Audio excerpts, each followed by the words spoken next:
Belchite fue una de tantas poblaciones arrasadas entre 1936 y 1939. Los pueblos y ciudades de España han sido reconstruidos. Las heridas están cicatrizando. Pero las ruinas de Belchite han permanecido como un monumento implacable a la tragedia de un pueblo. A la guerra civil que asoló un país y costó cientos de miles de vidas. Para los vencedores, la guerra fue una cruzada contra una revolución atea que amenazaba con destruir sus valores tradicionales. Para los vencidos, fue una guerra de liberación contra los poderes reaccionarios que oprimían España. Fue la guerra civil más internacional de la historia. Muchos todavía la consideran el prólogo de la Segunda Guerra Mundial, la primera batalla entre la democracia y fascismo. Miles de voluntarios vinieron a España a luchar y a morir en defensa de causas que habían hecho suyas. Pero a pesar de su proyección internacional, los motivos de la guerra eran esencialmente españoles, sus raíces profundamente enterradas en una historia torturada. Han pasado muchos años. Los odios y los rencores se han ido desvaneciendo. Vencedores y vencidos han tenido tiempo de reflexionar. Ahora pueden examinar libremente el pasado, evocar sus recuerdos, revivir sin rencor la guerra civil.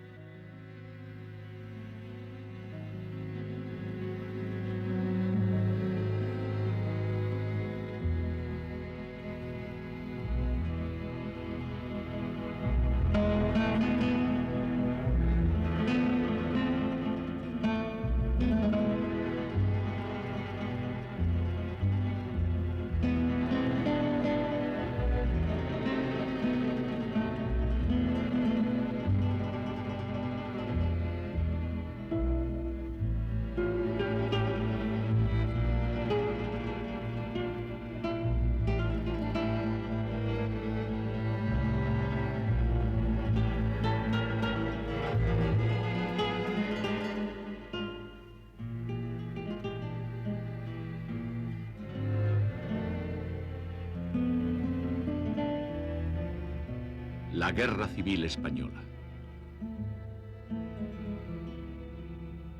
Primer episodio. El preludio de la tragedia.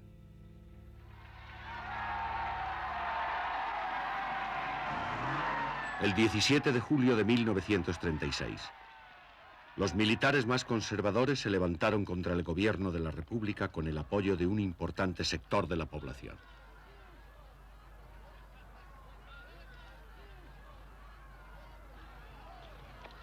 El golpe encontró una resistencia inesperada. Miles empuñaron las armas para combatir la rebelión. Lo que había empezado como un golpe militar desembocó en casi 3 años de guerra civil. En ambos lados, los adversarios políticos se convirtieron en enemigos mortales a los que había que eliminar.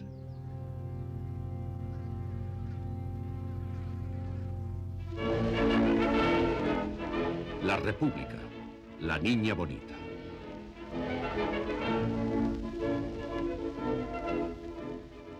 Cinco años antes del estallido de la guerra, la proclamación de la Segunda República había sido acogida con euforia por la mayoría de la población.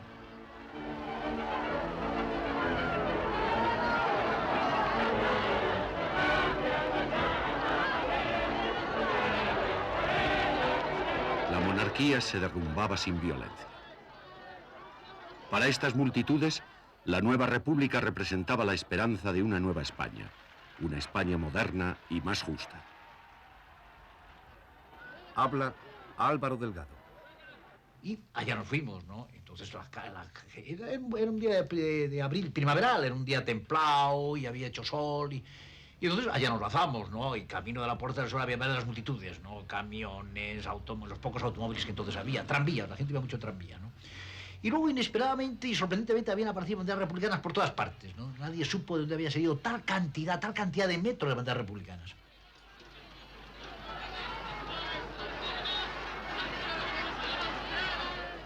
Mientras los manifestantes celebraban la proclamación de la República, Alfonso XIII pasaba sus últimas horas en el Palacio Real. Pocas semanas antes, había presidido las solemnes ceremonias del Domingo de Ramos, confiado en la solidez de la monarquía.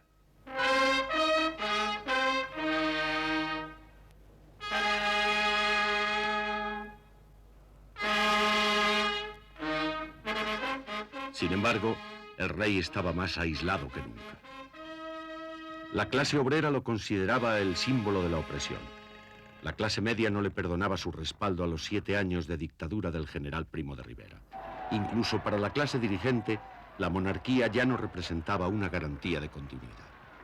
La escasa popularidad de la monarquía había quedado patente en la victoria de los candidatos republicanos en las principales ciudades durante las elecciones municipales del 12 de abril de 1931. El júbilo del pueblo y las escasas muestras de adhesión a la corona hicieron comprender a Alfonso XIII su aislamiento. Mientras el país celebraba la proclamación de la República, abandonó Palacio por última vez rumbo a un exilio voluntario.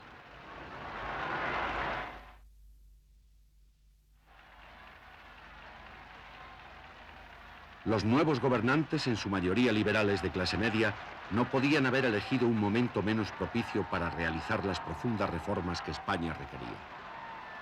En el resto de Europa, las democracias parlamentarias estaban en crisis, debilitadas por la depresión económica mundial, amenazadas por los totalitarismos de izquierda y de derecha. Para la nueva democracia española, el panorama era aún más sombrío. En una sociedad atrasada y profundamente dividida, la República había despertado unas expectativas de cambio que difícilmente podía satisfacer. En la euforia inicial, republicanos y socialistas confiaban en que su programa de reformas resultaría en la transformación que tantos españoles anhelaban. Justino de Azcárate formaba parte del primer gobierno de la República.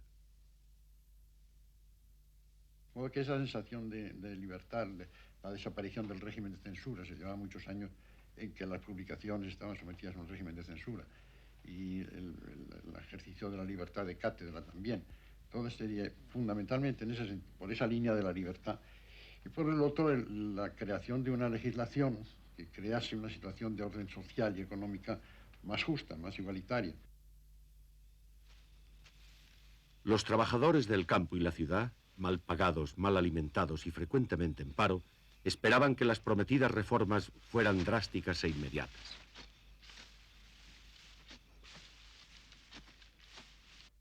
Narciso Julián era en esta época un joven socialista. Entonces, la llegada de la República significaba para la clase obrera una gran esperanza de que todas esas aspiraciones iban a ser satisfechas por la República, ¿no?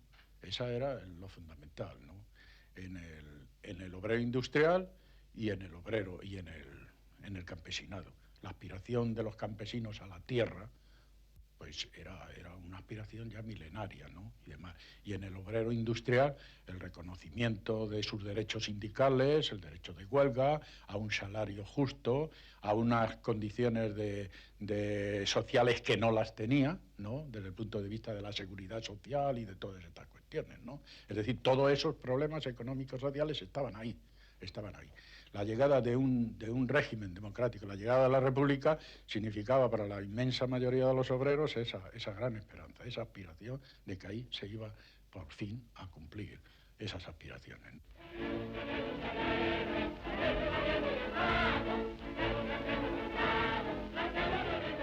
Poderosos intereses obstaculizaban las proyectadas reformas de la República.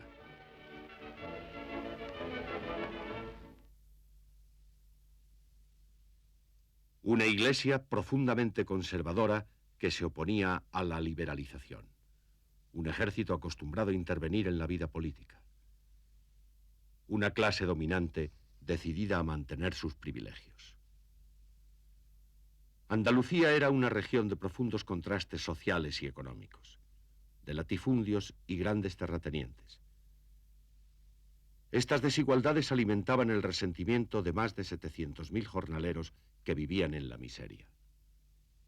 Habla Timoteo Por Ruiz. una parte, una cantidad enorme de obreros agrícolas sin ningún medio, y por otra, unos cuantos señores que eran los propietarios, con todo lo que trae consigo. Eso conlleva de vejaciones, hasta el extremo de que aquí se contrataba a los peones, trabajo, una especie como si fuese un mercado de ganado.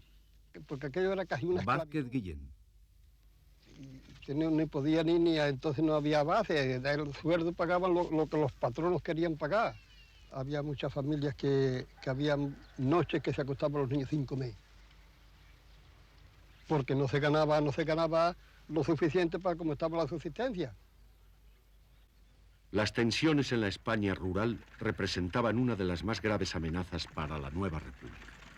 Pero la reforma agraria de 1932, una ley complicada y cautelosa, solo sirvió para desilusionar a muchos jornaleros e irritar a los terratenientes. Habla Félix Moreno de la Cova. Se hizo, nació con un predicamento en contra de la propiedad rústica, porque claro, aquí lo primero que se habló es contra la propiedad rústica. Es decir, la República trajo el eslogan ni Dios ni propiedad ni amos, que es un idioma semianarquista, ¿no? Que esta es la realidad, ¿no? De modo que es natural, el propietario pues se resistía a entregarse a ello, eso es lo lógico. El deseo de poseer tierra de los campesinos es algo innato. Y entonces la propaganda en relación con la reforma agraria que proponía la República despertó mucho interés y como consecuencia muchas adhesiones a la República. Pero creo que fue una frustración para los campesinos el que eso no se realizase. Hasta el extremo de que aquí hubo prácticas de ocupación de tierra por campesinos. Los jornaleros querían apoderarse de las tierras que la República dudaba en entregarles. ¿Había realmente alguna posibilidad de reforma pacífica en el campo? José Vergara, un agrónomo liberal delegado de la reforma agraria en Toledo, comprendió pronto que su tarea era imposible. Yo creo efectivamente que es imposible hacer una reforma agraria sin revolución. Y por razones que yo creo que son obvias. Si no ha habido una revolución previa o simultánea que destruye la estructura político-social de ese país, un país donde la propiedad rústica esté concentrada y por lo tanto haya una fuerza social poderosa, no la va a ceder voluntaria y gratuitamente, tiene que luchar por ella. De la misma manera que los que no tienen luchan por tenerla, los que tienen luchan por conservarla. La Iglesia también luchaba por conservar sus privilegios ante las reformas republicanas. Contaba con el apoyo de los poderosos y la fe de muchos humildes, pero era también el blanco del odio de todos aquellos que la consideraban la aliada del poder, la defensora del inmovilismo.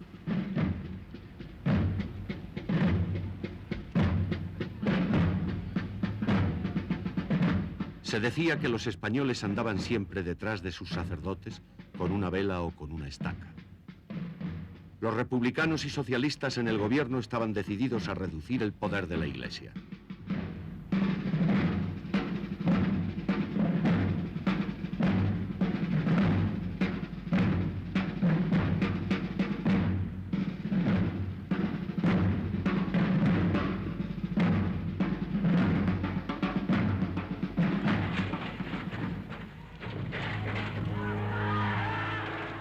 Menos de un mes después de la proclamación de la República, el anticlericalismo se convirtió en violencia callejera. Después de un enfrentamiento entre monárquicos y republicanos, las turbas prendieron fuego a 6 iglesias en Madrid. Habla Pilar Primo de Rivera. Ido a misa, donde habíamos hecho la primera comunión, donde nos habían bautizado. Sí, fue un día tremendo, el día del 11 de mayo, la quema de los conventos, de unas tristezas, de unas angustias, y de pensar además de que aquello se consentía, porque no se le ponía remedio. Iban las turbas quemando iglesias, quemando conventos, y no pasaba nada, y nadie salía en defensa de aquello. Pues fue un día tremendamente triste. La policía no hizo nada para impedir la quema de los conventos. Manuel Azaña, futuro presidente de la República, dijo ese día que todos los conventos de Madrid no valían la vida de un republicano.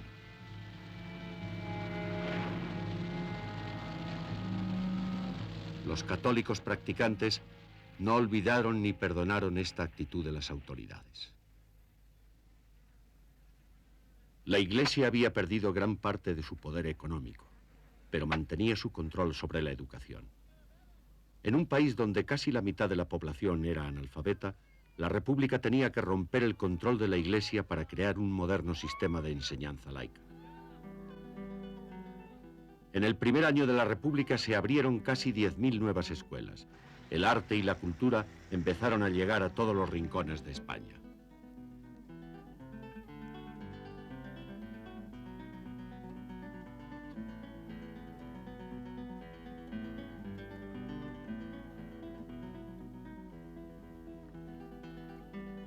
La Barraca fue parte de esa ofensiva cultural. Intelectuales y artistas se convirtieron en misioneros culturales.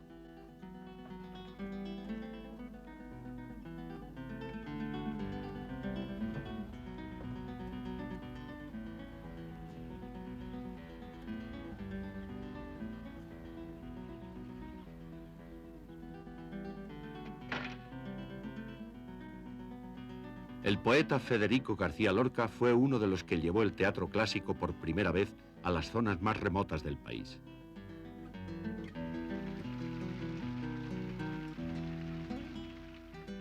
En La vida es sueño, Lorca hacía el papel de la sombra. Pocos años después se convertirá en una de las primeras víctimas de la guerra civil. Esta vitalidad intelectual y el clima de libertad daban nuevos impulsos al regionalismo.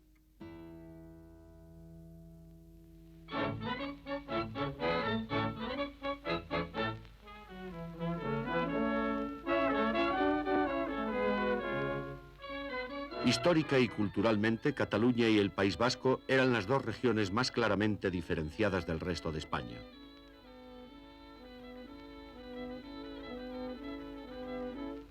Desde principios de siglo, la campaña en favor de las autonomías regionales había ido cobrando fuerza.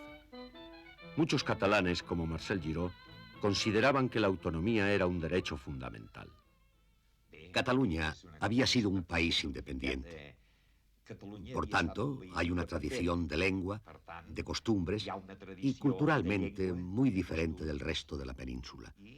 Diferente en más o menos categoría. El hecho de estar dominados por un pueblo de fuera no respeta nuestras libertades.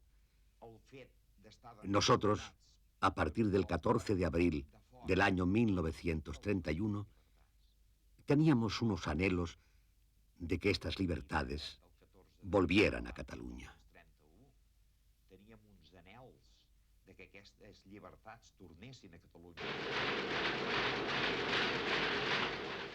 Cataluña y el País Vasco eran regiones más industrializadas y prósperas que el resto de España. Eran sociedades más avanzadas y cada día más descontentas ante el dominio de un centralismo anticuado.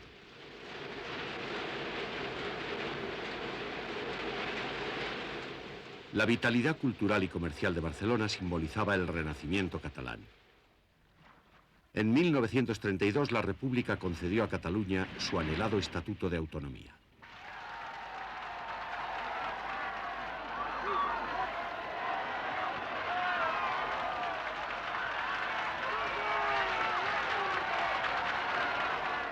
Manuel Díez Alegría y muchos otros militares estaban alarmados ante la perspectiva de autonomías regionales.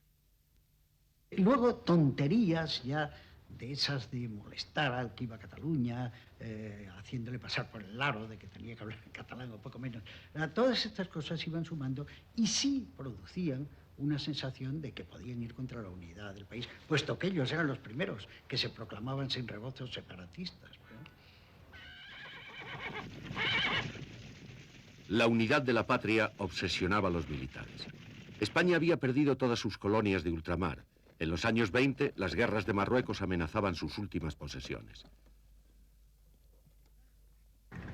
Francisco Franco adquirió su reputación de brillante militar en esas campañas. A los 33 años ya era general. La República se proponía modernizar este ejército anticuado y con exceso de oficiales, uno por cada 9 soldados. El ejército veía las reformas republicanas con profunda desconfianza, pero era el proyectado Estatuto de Autonomía catalán lo que los militares conservadores consideraban como la amenaza más inmediata.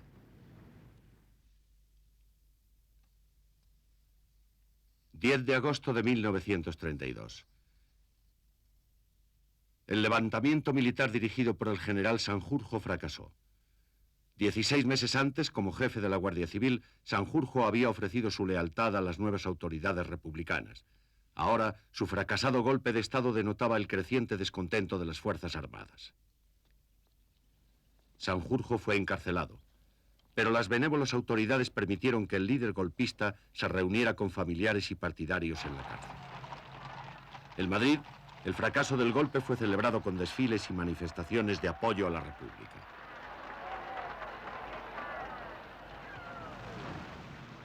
La rebelión de Sanjurjo había sido prematura.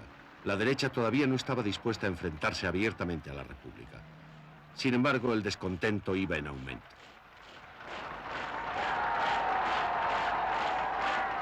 Entre la derecha cundía la alarma. Entre la izquierda, la desilusión ante la lentitud de las reformas republicanas. El movimiento anarquista constituía la oposición más violenta a la República. En el resto de Europa, el anarquismo como fenómeno de masas había desaparecido después de la Primera Guerra Mundial.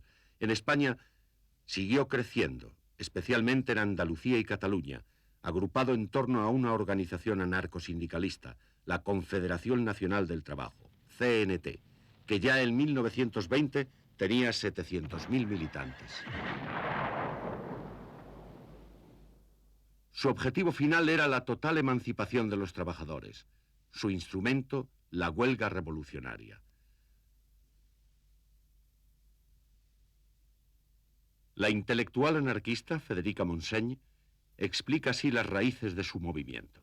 Yo creo que hay una idiosincrasia en el español por la mezcla de etnias diferentes, por las condiciones históricas de opresión por parte primero del feudalismo, después de una burguesía omnipotente, de un ejército que ha sido siempre algo que se ha proyectado como una sombra sobre España, de la presión de la Iglesia, por lo que sea, se ha ido creando un espíritu de constante rebeldía en el español que le ha llevado irresistiblemente hacia ideas de emancipación, hacia concepciones revolucionarias de la sociedad y de la vida.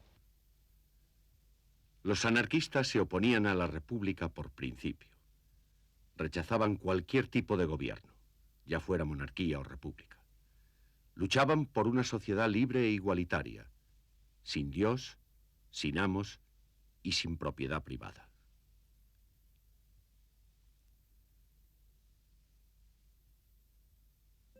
El hambre y la miseria creaban un caldo de cultivo ideal para la violencia revolucionaria.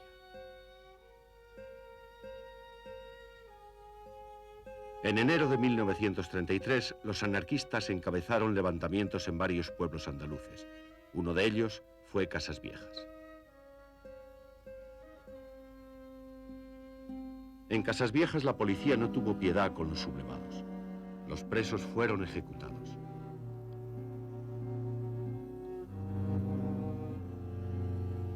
Una casa defendida por anarquistas fue incendiada y todos sus ocupantes murieron. Las autoridades republicanas fueron acusadas de haber organizado la matanza. Escándalos como el de Casas Viejas, la lentitud de las reformas y el creciente desempleo impulsaron a los socialistas a abandonar un gobierno desprestigiado. La crisis desembocó en las elecciones de 1933. La izquierda socialista creía cada vez menos en la posibilidad de llevar a cabo drásticas reformas en un sistema parlamentario. La derecha confiaba en que una victoria electoral le permitiría detener el proceso de reformas iniciado por la República. Sus esperanzas se centraban en una nueva y poderosa coalición, la Confederación Española de Derechas Autónomas, CEDA. La CEDA fue el primer partido católico de masas en España. Su líder era José María Gil Robles. La derecha hizo un enorme esfuerzo para llevar a todos sus simpatizantes a las urnas. La República había dado el voto a la mujer. Sin embargo, los votos femeninos contribuyeron al triunfo conservador. Las elecciones de 1933 convirtieron a la CEDA en el principal partido en las Cortes y a Gil Robles en el ídolo de la España conservadora. El gobierno dio un giro a la derecha. El proceso de reformas quedó paralizado. La izquierda estaba alarmada, convencida de que detrás de Gil Robles se escondía la amenaza del fascismo. Che oggi il popolo italiano e il regime fascista sono una unità compatta, infrangibile, formidabile, che può sfidare come sfida tutti i suoi nemici e anche l'altare del peggio. En 1934 el fascismo se extendía por Europa. Las dictaduras reemplazaban a las democracias parlamentarias. Los socialistas españoles temían que lo mismo ocurriera en España si la CEDA ocupaba el poder. En octubre de 1934, 3 ministros de la CEDA entraron a formar parte del gobierno y los socialistas se levantaron contra el poder constitucional. Sócrates Gómez era un militante de las Juventudes Socialistas. El espíritu del 14 de abril. Que había habido un proceso de regresión muy grave en la política española y que estábamos, y éramos conscientes de ello, a punto de que se produjera una situación sin guerra civil, pero con el entronizamiento del fascismo en España, aunque más o menos disfrazado a través de figuras como la de Gil Robles, que después tiene otros planteamientos, y eso nos aconsejó el ir al movimiento huelguístico, que no tenía el carácter de un movimiento huelguístico de tipo reivindicativo, parcial, de salarios o horarios de trabajo, de cualquier otra naturaleza, sino que tenía un gran contenido revolucionario, con intención de conquista del poder. La huelga revolucionaria fracasó en todo el país con una excepción, Asturias. Solo en la cuenca minera de Asturias consiguió la izquierda unir a todos sus partidos y organizaciones en un poderoso movimiento revolucionario. Los mineros abandonaron sus puestos de trabajo y fueron a luchar por una Asturias roja con entusiasmo.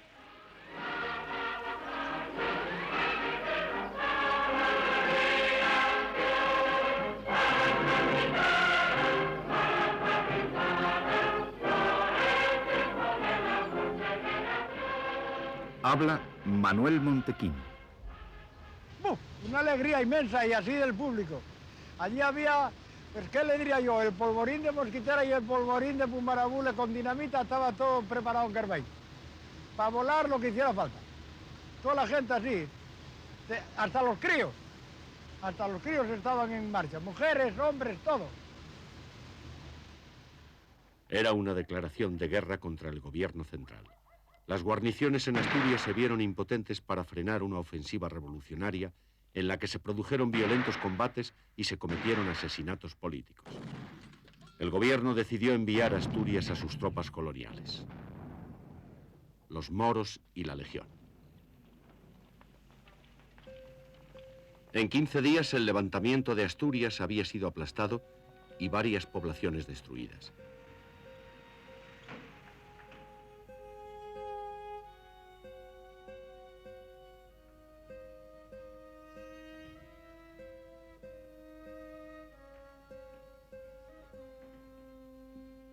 Desde Madrid, el general Franco había coordinado la ofensiva.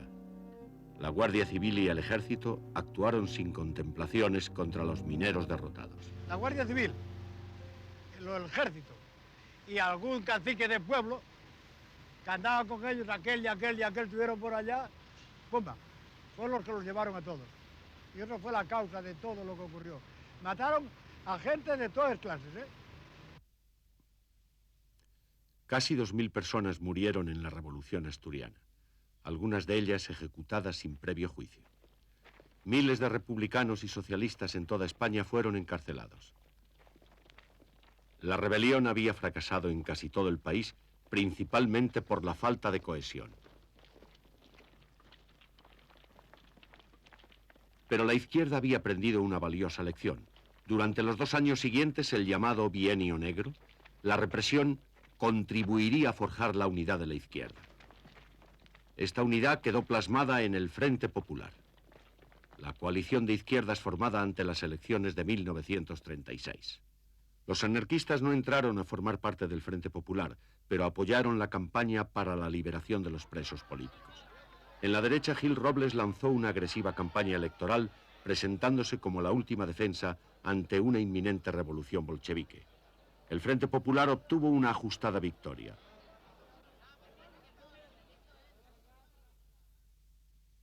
Los presos políticos salieron en libertad.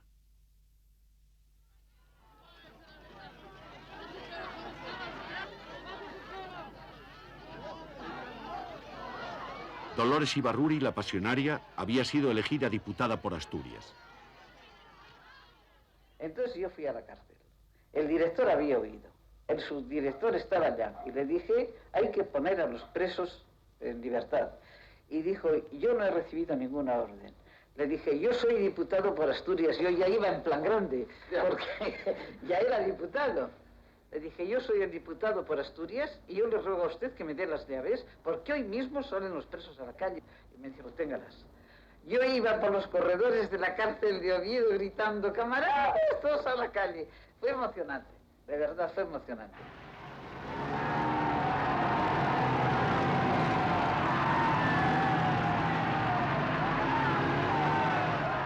Barcelona se volcó a la calle para aclamar a su presidente liberado, Lluís Companys.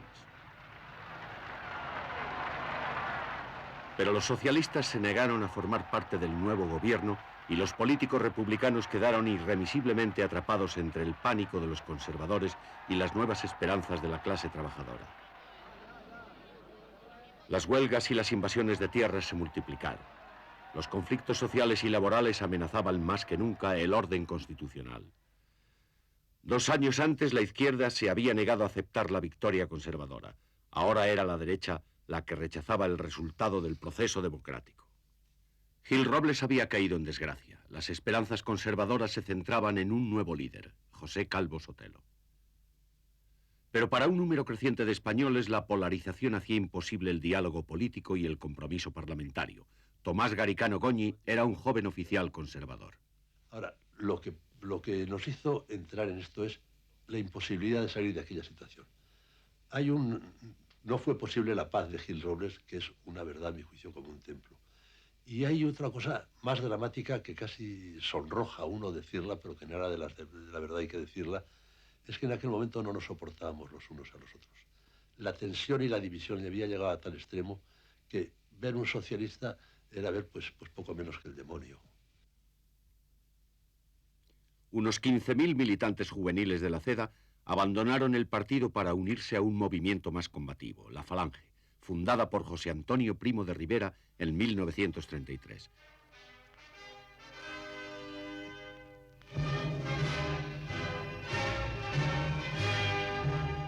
José Antonio, en correcto inglés, explicaba así la ideología falangista.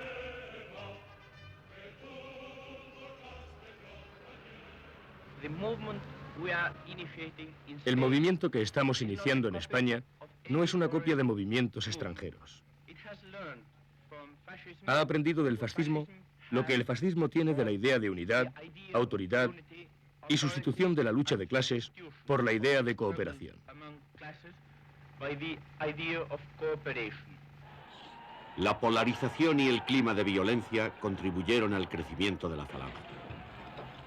En marzo de 1936, José Antonio fue detenido y las oficinas de Falange clausuradas. Aún así, la violencia callejera y los crímenes políticos siguieron en aumento. En las ciudades los puños y las pistolas habían reemplazado al debate político. En el campo, la violencia se había convertido en el último recurso para escapar de la pobreza. La paciencia de los jornaleros extremeños se había agotado. En un solo día, el 25 de marzo de 1936, unos 60.000 jornaleros ocuparon casi 3.000 fincas. Los terratenientes ya no temían solo por sus posesiones, sino por sus vidas.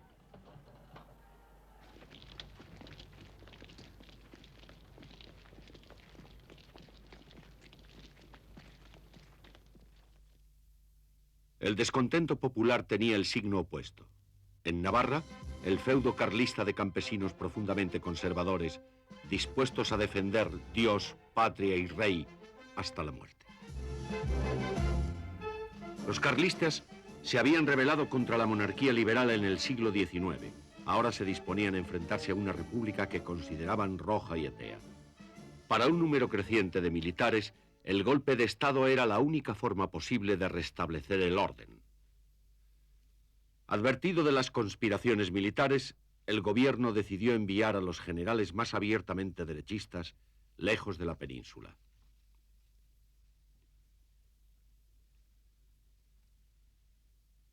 El general Franco fue enviado a las Islas Canarias. El general Mola fue únicamente trasladado a Pamplona, desde donde se convirtió en el director, el cerebro del complot. Inicialmente, Mola encontró resistencia entre algunos de los militares más influyentes. A Franco se le había asignado la dirección del levantamiento en Marruecos. Debía ponerse al frente de los regulares y legionarios que ya había mandado en los años 20. Pero Franco, como recuerda su cuñado Ramón Serrano Súñer, aún no se había decidido.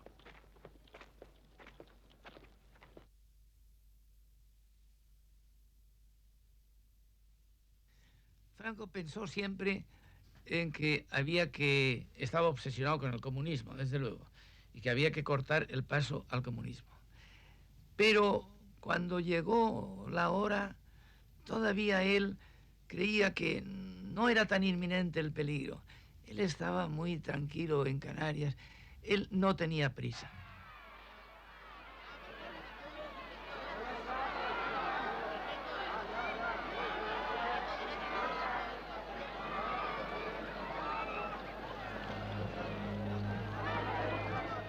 Primero de mayo de 1936. Las manifestaciones sindicales tenían por objeto demostrar a los enemigos de la República el poder de la izquierda. El socialista Francisco Largo Caballero, apodado el Lenin español, se había convertido en un líder revolucionario. Sus discursos incendiarios en defensa de la dictadura del proletariado sembraban el pánico entre la derecha. La tensión se hacía insoportable. Durante esta manifestación cundió el rumor de que unas monjas habían dado a los niños caramelos envenenados.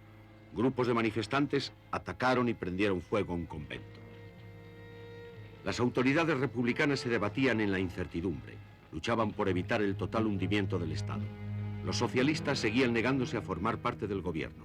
Como resultado, el aislamiento del gobierno era cada día mayor. El 16 de junio, Calvo Sotelo se declaró partidario de un Estado fuerte e integrado que pusiera fin a las huelgas, a los sueldos de hambre y a la anarquía.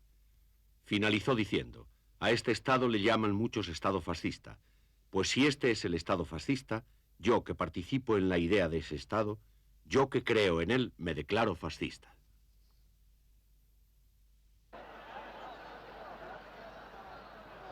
El 7 de julio de 1936, como cada año, se iniciaron las fiestas de San Fermín en Pamplona.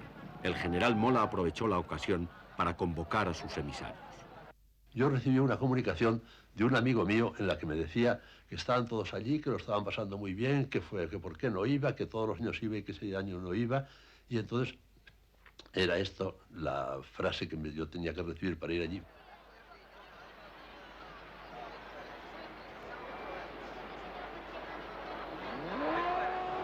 Bajo el bullicio de las fiestas, Mola y sus colaboradores intentaban resolver sus últimos problemas. El golpe se había postergado. Los carlistas más intransigentes imponían condiciones políticas al levantamiento. Algunos oficiales vacilaban, otros se negaban a traicionar a la República. Por su parte, José Antonio, que inicialmente había criticado el carácter conservador del proyecto de Mola, se mostraba ahora más dispuesto a apoyarlo. Mola decidió que había llegado el momento. Y estuve con él, me dijo: bueno, ya está todo preparado. Me dijo quiénes eran los jefes que iban a ir a cada una de las regiones.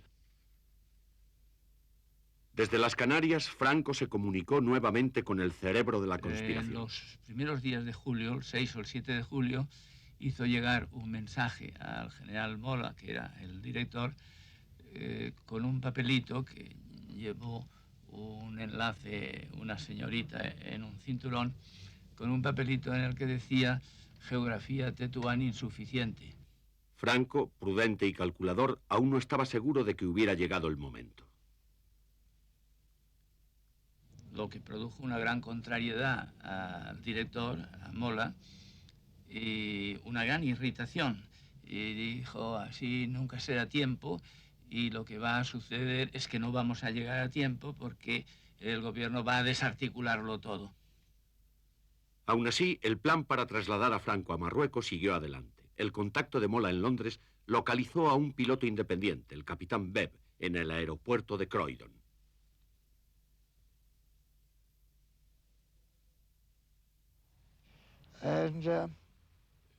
Me preguntó si estaba dispuesto a ir a las Islas Canarias para recoger a un cabecilla del RIF que iba a iniciar una rebelión en el Marruecos español. Yo pensé, qué idea deliciosa, qué gran aventura. Webb despegó de Croydon el 11 de julio.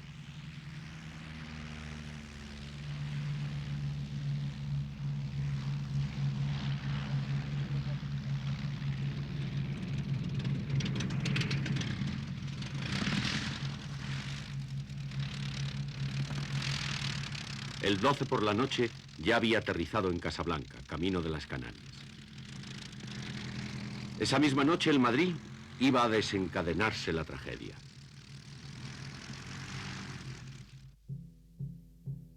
Todo comenzó aquí, en casa del teniente de la Guardia de Asalto José Castillo. Castillo ya había recibido amenazas de muerte de la ultraderecha.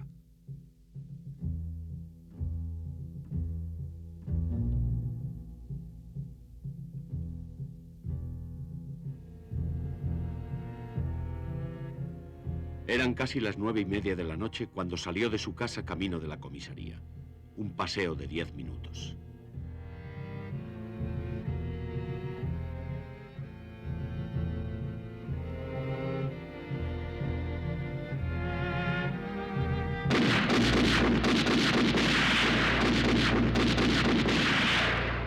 No pasó de la esquina. La noticia del asesinato llegó rápidamente a los otros oficiales de la Guardia de Asalto. Indignados, los oficiales exigieron de las autoridades una lista de sospechosos a los que detener. El sobre con la lista llegó a la comisaría de Pontejos cerca de la Puerta del Sol. El teniente León Lupión repartió los nombres. A los oficiales que había por aquí les fuimos entregando 2 o 3 nombres. Y cada uno salió con un coche y unos guardias a esa misión. Y al final de todo, en esta parte, exactamente, estaba la camioneta 17. La camioneta 17 fue la última en partir. Nadie sabe la lista de detenciones que llevaba. Lo único seguro es que la camioneta se dirigió a la casa de José Calvo Sotelo.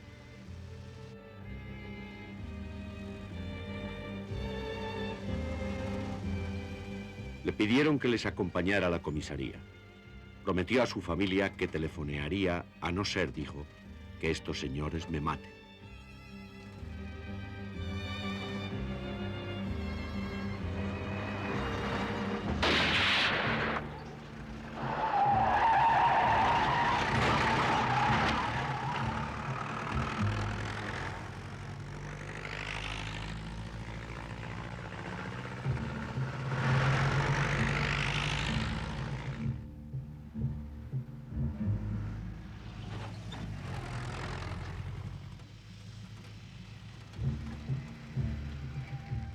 Su cadáver fue depositado en el cementerio. Las autoridades no habían ordenado su detención. Pero inevitablemente se culpó al gobierno de su muerte. Al fin y al cabo, Calvo Sotelo había sido asesinado bajo la custodia de la policía republicana. El asesinato provocó la indignación de los conservadores españoles y proporcionó a los oficiales golpistas gran apoyo popular en un momento decisivo.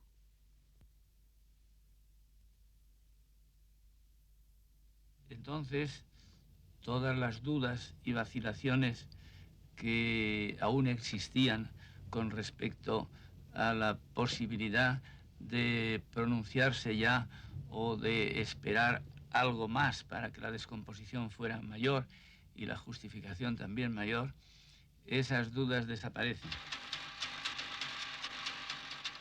Pocas horas después del crimen, Mola envió un telegrama en clave a los otros conspiradores. El pasado día 15 a las 4 de la mañana, Elena dio a luz un hermoso niño. El mensaje contenía la fecha, la hora y el lugar de la sublevación. El 18 de julio a las 17 horas en Marruecos. El gobierno sabía que el estallido podía producirse en cualquier momento, pero no adoptó las medidas necesarias para evitarlo. Mientras tanto, los partidos de izquierda y los sindicatos se preparaban para resistir el levantamiento. A medianoche, Indalecio Prieto y otros socialistas visitaron al primer ministro Casares Quiroga para pedirle que entregara armas al pueblo. Casares Quiroga se negó, temiendo que el gobierno republicano fuera a perder su última posibilidad de mantener el orden. En la madrugada del 14 de julio, el capitán Beb despegó de Casablanca rumbo a las Canarias. Esa misma mañana los entierros del teniente Castillo y de Calvo Sotelo simbolizaban la inexorable división de la sociedad española. Los puños en alto rendían homenaje a Castillo. Los saludos fascistas daban el último adiós a Calvo Sotelo. Ya no había posibilidad de reconciliación.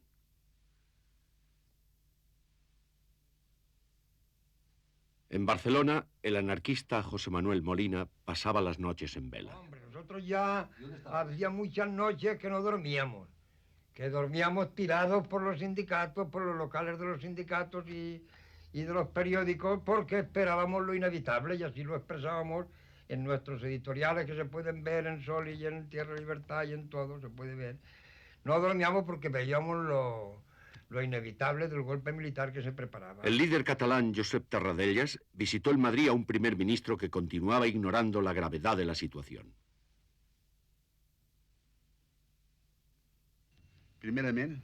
Mientras estábamos hablando, llegó una noticia. Llegó un télex de que en Marruecos empezaba a haber unos generales que no estaban conformes. Unos generales que se decía si se sublevaban o no se sublevaban. Aún no se hablaba en aquellos momentos del general Franco.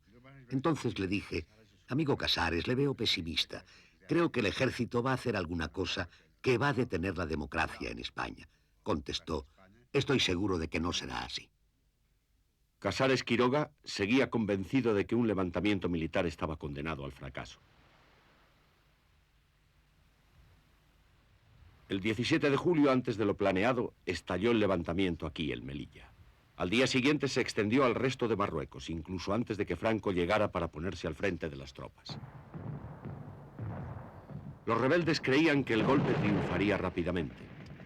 El gobierno de la República se creía con fuerzas suficientes para aplastar el levantamiento.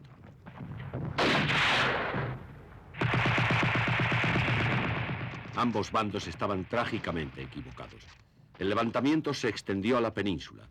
Finalmente, el gobierno repartió armas a partidos y sindicatos que lucharon junto a militares y policías leales y aplastaron la rebelión en casi todas las principales ciudades.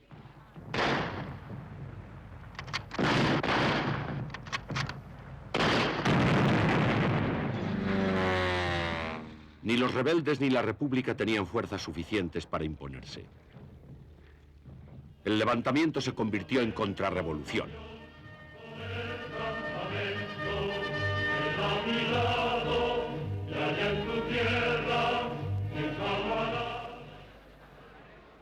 Frente a ella, los miles de obreros armados defendían una España no solamente republicana, sino revolucionaria. Ya no había forma de prevenir el conflicto que había de devastar España. Ya no podía haber pactos ni compromisos. Nada podía salvar a España de una guerra civil.